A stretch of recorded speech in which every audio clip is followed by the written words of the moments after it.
I am Ray Ortlund, and I am happily married to Janie, who is also a Christian Focus author. And I have the privilege of serving Emmanuel Church in Nashville, Tennessee, which is my favorite church in all the world. I'm in love with this precious church. What led you to write this book? I could make the case that Romans chapter 8 is the greatest chapter in all the Bible, and it is chock full of insights that are ideally suited for suffering pilgrims going through a hard world. And that's all of us. Who doesn't need help and strength and hope? Romans 8 is filled with that. So that's why I chose Romans chapter 8. Tell us about your book. It is a verse-by-verse explanation of Romans chapter 8, from no condemnation in verse 1 to no separation in verses 31 through 39, with very personal anguish mixed in between, and even cosmic anguish mixed in as well. And God's care, God's no condemning grace, God's no separating love, He wraps His arms around all of this, that which is most personal to us, that which is most transcendent and cosmic. He understands and has a remedy in Christ for pain, failure, impasse at all levels. It's amazing. I love Romans 8. Why should people read it?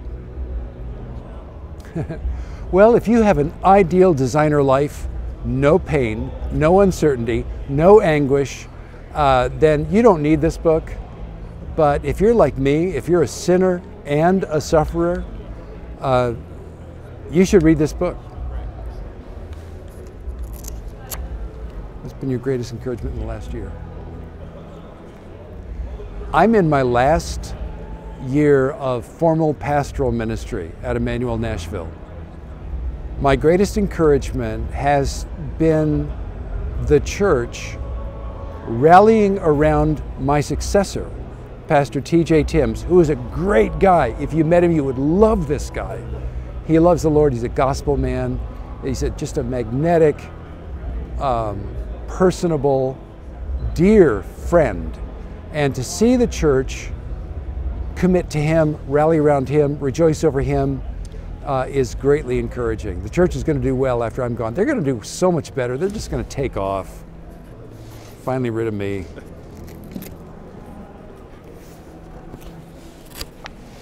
If you came across someone who has a minute left to live and you had to tell them the gospel, what would you say? Wow, great question. Here's what I would say. Jesus lived the perfect life we have never lived. Jesus died the atoning death we don't want to die. And we can receive Him in His life and His death with the empty hands of faith. Will you right now? You arrive at someone's house. What is the worst meal they can give you? Sushi. Oh my goodness. Done. Do you have any hidden talents? No. I don't even have apparent talents. I did when we lived in Scotland in the early 1980s. I studied the Highland bagpipe with a very fine, accomplished piper. And I've not kept it up, but that was really fun. And I even got the kilt. I've got it home in my closet. What are the best and worst purchases you've ever made? I've wasted a lot of money in my time on things that I thought were so urgently important. Education. I put a lot of money, I've plowed a lot of money into graduate education. I don't regret those dollars at all. Putting money into ongoing education, higher education, is a fantastic investment. I totally believe in it. If you didn't do what you do, what would you do? I wish, okay, if I had 2 lives, I'd want to be a member of Creedence Clearwater Revival. You know, maybe play bass. Wouldn't that be fun?